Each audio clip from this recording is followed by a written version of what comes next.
오늘 본문은 예수님과 제자들이 늘 가시던 그 한 동산에서 말씀이 시작이 되어집니다. 그 동산은 여러 번 모이셨던 곳으로서 가룟 유다도 그곳이 어딘지를 알고 있었습니다. 그래서 유다는 군대와 함께 그곳으로 예수님을 잡으러 갑니다. 그때 이미 예수님께서는 자신에게 벌어질 일들을 알고 계셨습니다. 그럼에도 불구하고 예수님은 그들을 피하지 않으셨죠. 그래서 그들이 나사렛 예수를 찾는다고 하자 예수님께서는 그들에게 내가 바로 그다라고 말씀을 하십니다.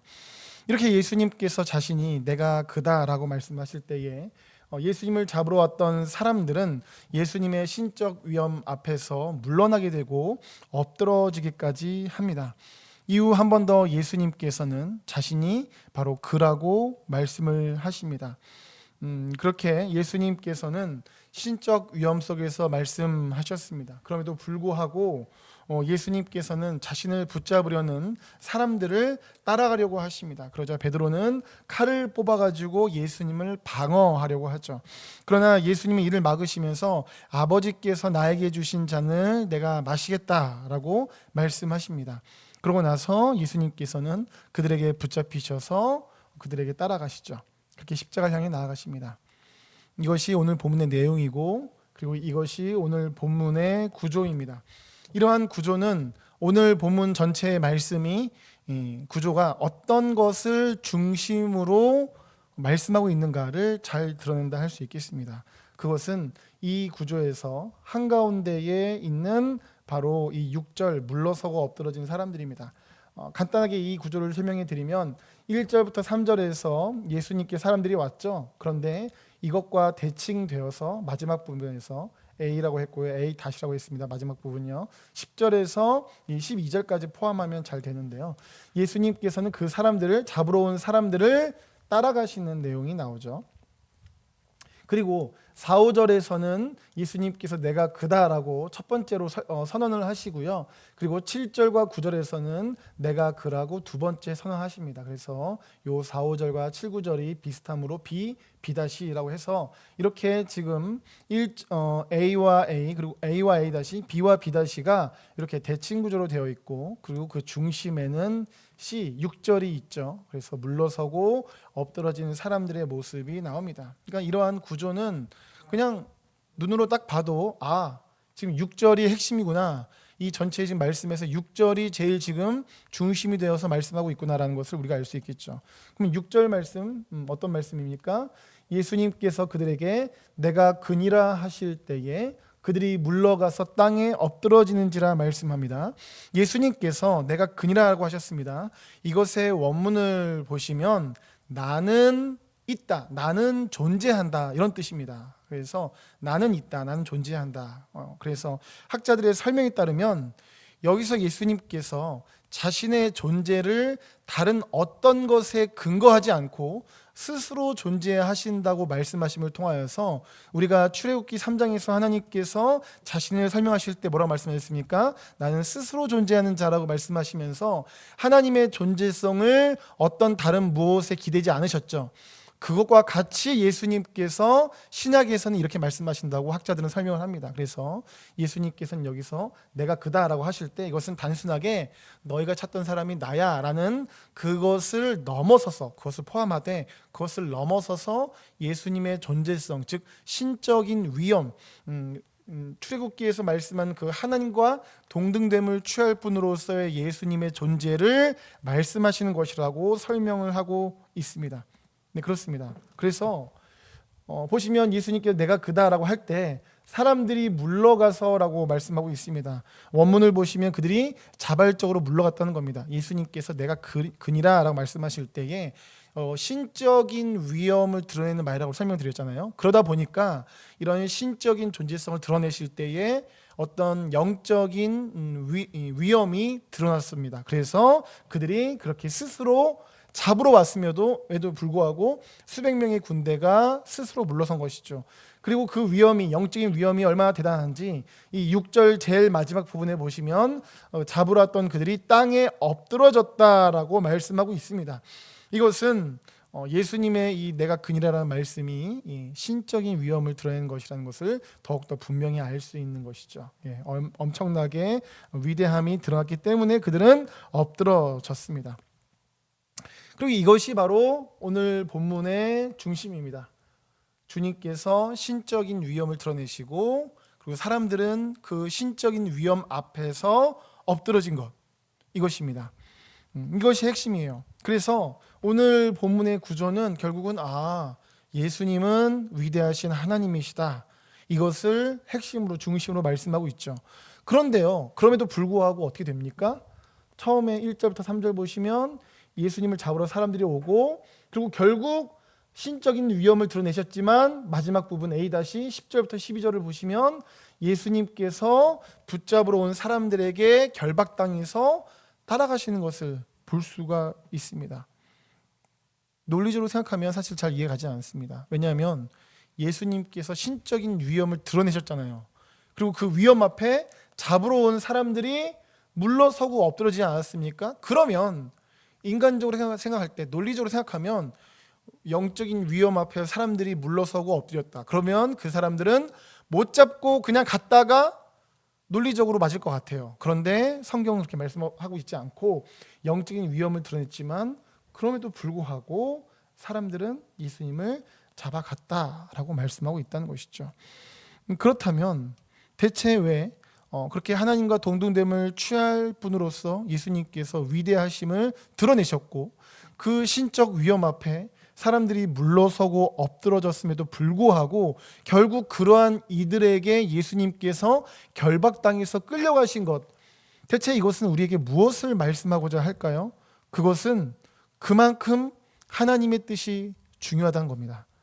예수님께서는 충분히 그들을 물리치실 수 있는 신적인 위엄이 있으신 존재였지만 그럼에도 불구하고 십자가 고난을 향해서 들어가셨던 이유는 그 십자가, 그 하나님의 뜻, 그것이 너무나도 중요했기 때문에, 그래서 예수님께서는 그 위대하신 영적 위엄을 가지고 예수님에게 지금 찾아오고 있는 십자가, 그 고난, 그 어려움을 없애시는 것에 초점을 맞추시지 않고 하나님의 뜻을 이루시는 것에 초점을 맞추고 나아가셨다라는 겁니다.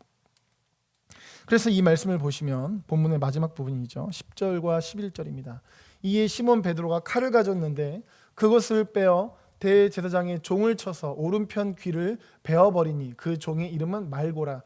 예수께서 베드로더러 이르시되 칼을 칼집에 꽂으라. 아버지께서 주신 잔을 내가 마시지 아니하겠느냐 하시니라 말씀합니다. 시몬 베드로가 예수님을 붙잡으려고 사람들이 하는 것 같자 칼을 들어가지고 말고의 귀를 잘랐습니다. 그러자 예수님께서는 베드로에게 하지 말라고 말씀하시면서 하나님의 뜻을 따르겠다라고 말씀하십니다. 즉 하나님께서 구원을 위해서 예수님에게 십자가 고난을 뜻하셨고 그 뜻을 예수님께서는 따르시겠다라는 거죠. 그래서 영적인 권위가 있으신 예수님이셨지만 그 하나님의 뜻을 따르고자 그들을 따라서 결박당해서 가셨다라는 겁니다. 또한 베드로에게도 그렇게 하지 마라, 막지 마라 말씀하셨던 것이죠. 그러므로 우리 역시 마찬가지입니다. 예수님께서 이렇게 놀라우신 위엄 속에서도 초점을 어려움 없애기, 고난 없애기가 아니라 하나님 뜻 이루기에 두셨던 것처럼 우리 역시도 하나님의 뜻을 가장 중요하게 여겨야 합니다. 하나님의 뜻이 심지어 우리가 원하는 것과 다르다 할지라도 결국은 그 뜻이 이루어지고 그 뜻이 가장 선하고 그 뜻이 완전하다라는 것을 인정하고 기억하며 그 뜻을 향해 나가야만 한다는 것이죠. 하나님께서 이스라엘 백성들한테 가나안 땅을 약속하셨었죠. 그리고 이스라엘 백성들이 결국은 그 땅을 차지했습니다. 그럼에도 불구하고 그들은 약속의 땅을 받았지만 그곳에서 하나님을 온전히 섬기지 않고 버렸죠. 우상을 섬겼습니다. 가나안 자들을 압제했습니다. 하나님께 불순종했습니다. 그 땅을 더럽혔습니다. 그래서 하나님께서는 끊임없이 그 가나안 땅에 있었던 이스라엘 백성들에게 회개할 것을 계속해서 말씀하셨죠. 그리고 회개하지 않으면 심판이 있다 말씀하셨습니다. 그럼에도 불구하고 참 대단합니다. 이스라엘 백성들 회개 끝까지 안 했습니다. 그래서 결국에는 하나님께서 예레미야 선지자를 통해서 그들에게 심판이 있을 것임이 선포가 됩니다. 이러한 심판 선포 앞에서도 대단합니다. 그들은 회개하지 않습니다. 오히려 하나님의 말씀을 따라서 회개와 심판을 선포했던 예레미야 선지자를 제사장 바스울은 때리고 감금을 합니다. 제사장이 하나님의 말씀을 따라서 회개하지 않고 오히려 하나님의 말씀을 전하는 선지자를 때리고 감금했다라는 것은 그 당시의 유다 사람들의 영적 상태가 완전히 바닥이구나라는 것을 잘 보여준다 할 수 있겠죠. 이러한 상황에서 예레미야는 하나님의 말씀을 따라서 어떤 메시지를 선포하냐면 바벨론 왕을 잘 섬겨야 한다라는, 그를 섬기지 않으면 안 된다라는 메시지를 선포합니다. 예레미야서 27장 8절입니다. 여호와의 말씀이니라 바벨론의 왕 느부갓네살을 섬기지 아니하며 그 목으로 바벨론의 왕의 멍에를 매지 아니하는 백성과 나라는 내가 그들이 멸망하기까지 칼과 기근과 전염병으로 그 민족을 벌하리라. 이것은요, 예레미야가 지금 유다 왕에게 전하고 있는 메시지입니다. 그러니까 어떤 메시지죠? 결국은 유다 왕에게 바벨론 왕을 섬겨야 합니다. 바벨론 왕 섬기지 않으면 우리는 망합니다 라고 지금 예레미야 선지자는 하나님의 뜻을 따라서 유다 왕에게 이 메시지를 전하고 있는 것이죠. 굉장히 절망적인 메시지 아닙니까? 바벨론에게 우리는 완전히 망한다라는 메시지이죠. 오히려 반항하면 우리는 완전히 더욱더 망한다. 하지만 흥미로운 것은 그 당시에 거짓 선지자가 있었습니다. 근데 그 거짓 선지자는 오히려 반대로 바벨론 왕이 무너질 것이라고 선포를 합니다. 28장 1, 2절 이해를 돕기 위해 세 번역 가져옵니다. 1절입니다. 같은 해 시드기야가 유다 왕이 되어 다스리기 시작한 지 4년째가 되던 해 다섯째 달에 일어난 일이다. 기브온 사람 아술의 아들 하나냐라는 예언자가 있었는데 그가 주님의 성전에서 제사장들과 온 백성이 보는 앞에서 예레미야입니다. 에게 이렇게 말하였다. 나 만군의 주, 그러니까 지금 거짓 선지자 하나냐가 하는 말입니다. 나 만군의 주 이스라엘의 하나님이 말한다. 내가 바빌로니아 왕의 멍에를 꺾어버렸다라고 외칩니다. 그러니까 무슨 말입니까? 하나냐라는 거짓 선지자는 지금 바벨론 왕을 하나님께서 꺾어버리실 것이다 라고 선포하고 있는 것이죠. 무너뜨리실 것이다. 굉장히 흥미롭습니다. 하나님의 선지자인 예레미야는 오히려 지금 유다 망한다, 바벨론 우리는 다 그냥 가야 된다, 오히려 그를 섬기지 않으면 우리나라는 망한다라고 예레미야는 선포하고 있고, 오히려 거짓 선지자 하나냐는 반대로 바벨론 왕 하나님이 무너뜨리실 것이다 라고 선포하고 있습니다. 메시지 내용만 생각하면 솔직히 하나냐가 전하고 있는 내용은 더 인간적으로 감동적입니다. 하나님께서 우리나라를 건져주시고, 그러니까 유다를 건져주시고 바벨론을 물리치신다? 인간적으로 얼마나 감동적이고 희망적이고 소망이 넘치는 메시지입니까? 긍정적이잖아요. 귀를 즐겁게 하죠. 하지만 이것은 거짓 예언이었습니다. 이것은 이루어지지 않았고, 예레미야서 28장 마지막 부분에 보시면 결국 그해 7째 달에 하나냐는 거짓을 선포한 것에 대해서 징계를 받게 됩니다. 죽죠. 결국 선취된 것은 무엇이었냐? 진정한 선지자 예레미야가 받아서 선포했었던 하나님의 말씀, 즉 바벨론에게 유다가 완전히 망하는 것이었습니다. 그러니까 거짓은 그 순간은 사람을 즐겁게 할지는 모르겠지만 이루어지지 않고 그 대가가 있습니다.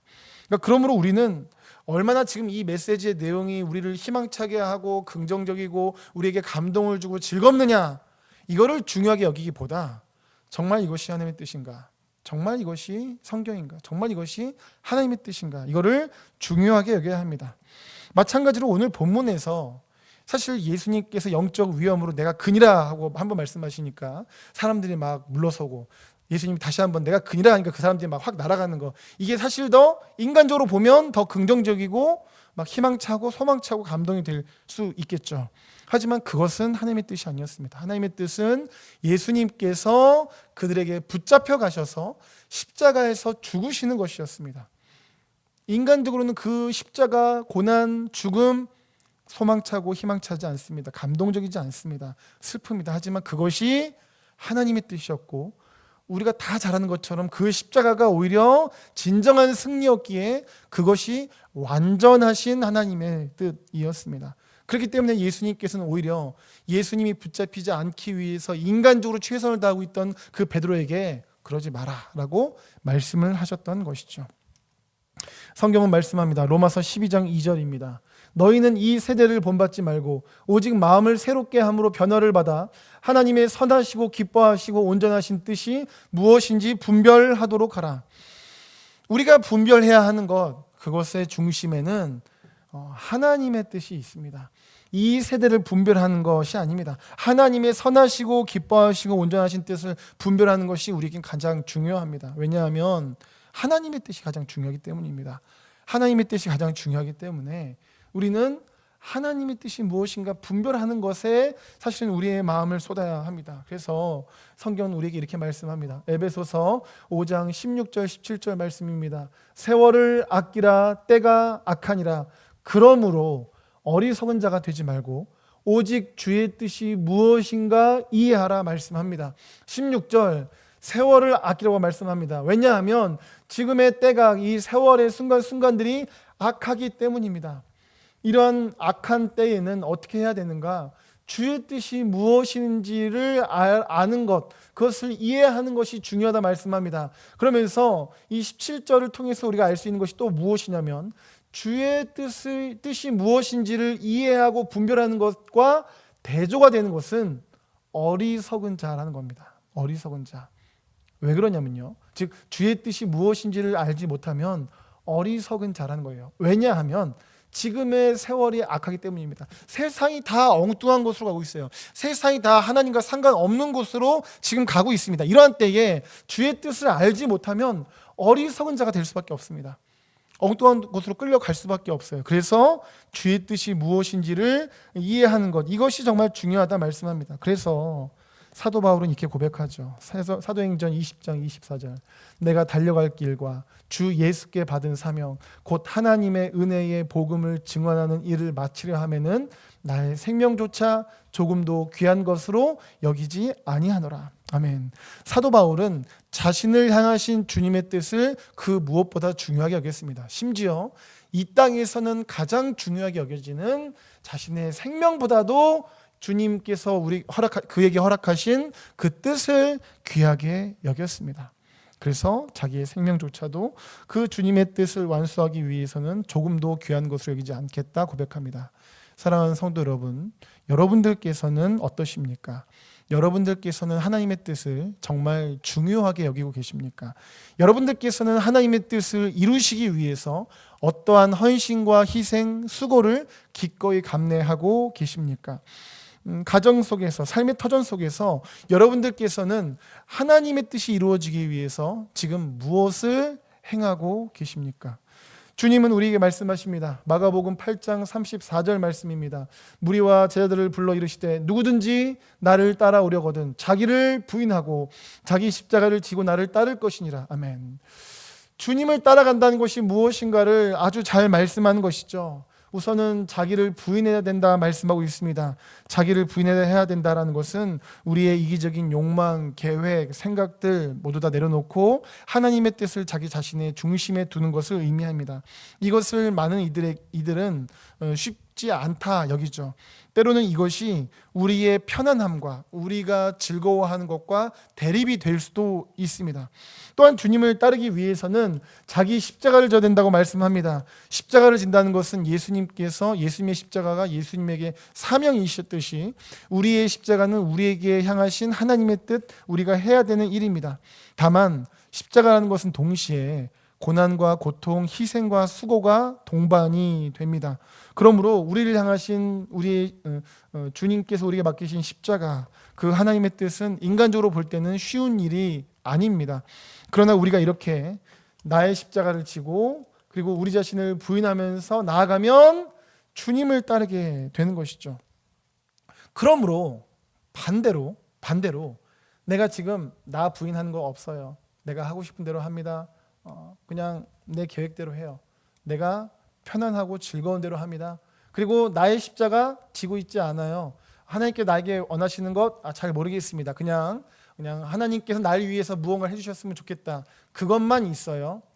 이렇게 나 자신을 부인하지 않고 그리고 나의 십자가를 내가 지금 전혀 지고 있지 않다면 겉으로 볼 때 아무리 은혜롭고 어떻고 상관없이 지금 주님을 따르는 것이 아니라는 것을 우리는 이 말씀을 통해서 볼 수 있습니다. 그러므로 우리가 이렇게 지금 고난주간 기도회를 하면서 예수님께서 십자가를 향해서 나가고 계시구나, 그 십자가를 향해서 엄청난 희생과 수고를 감당하시며 지금 하나님의 뜻을 향해 나아가시는구나라는 것을 묵상하고 있다 하더라도 정작 실제로 내 삶 속에서 내 자신을 부인하지 않고 나의 십자가를 지지 않고 살아간다면 그것은 진정으로 주님을 따르는 것이 아니라는 사실입니다. 사랑하는 여러분, 하나님의 아들이신 메시아이신 예수님께서 하나님의 뜻을 따라서 나아가셨던 것처럼 여러분들께서도 여러분들을 향하신 주님의 뜻을 따라 나아가시기를 예수님의 이름으로 축복합니다. 그래서 예수님의 십자가를 통해서 놀라운 구원의 은혜가 흘러가고 사단의 머리가 부서진 것처럼 여러분들께서 여러분들을 향하신 주님의 뜻을 따라가심으로 말미암아 속하신 곳곳마다 하나님의 나라가 확장되고 사탄 나라가 무너지기를 예수님의 이름으로 축복합니다.